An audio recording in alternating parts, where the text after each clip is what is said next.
I was totally miserable, in the vice grip of depression, broke, exhausted, and completely fed up with myself. It was 1998, but it could have been any year of my adult life. Two of my friends, a couple, came over with a copy of a popular self-help book to cheer me up. I remember lying on the couch. I was too sad to even sit up straight, and seeing them, beaming at me. I kind of wanted to punch them. After all, I was no stranger to self-help. I had been an actor all my life, first in my hometown of Chicago and then in Los Angeles, and I felt my career in the arts had already earned me a PhD in woo-woo. But I didn't have a better idea, so I thanked them, took the book, and started working with it. I remember reading a part where the author described her day. She talked about waking up without an alarm, doing her prayer meditation, having some tea, working with a client or two, lunch, a nap, some writing. It sounded completely implausible to me. A nap. I couldn't even imagine, or rather, I could just barely imagine living like that. My life was a chronically overscheduled mess of part-time jobs, gigs, classes, auditions, projects, and shows. I usually made just barely enough money, but not quite.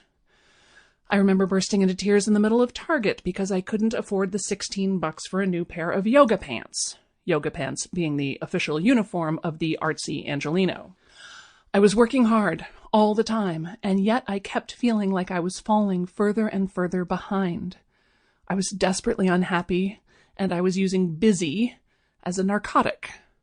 Maybe, I thought, if I'm busy enough, the only feeling I'll have is tired, and I won't have to deal with the sneaking feeling that my life is an utter failure. And guess what my life is like now? Let me put it this way. In the past 11 days, I have started writing a new book because I got a great idea in the middle of the night that will not leave me alone.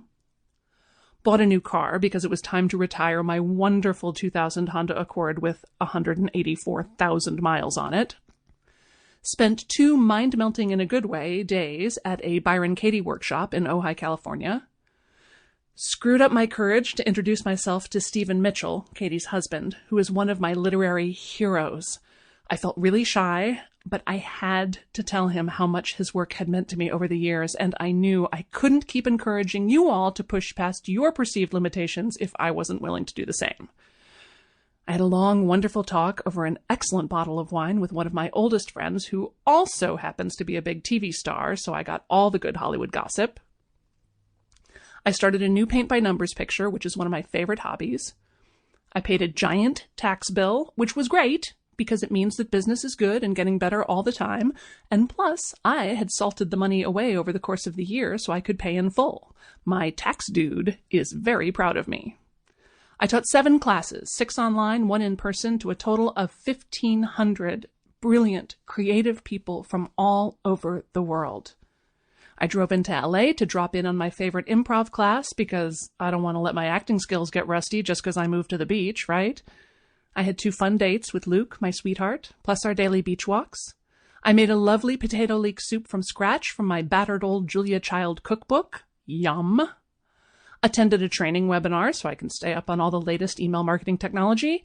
Had a crown replaced. Ugh. Got my iPhone fixed. Also, ugh.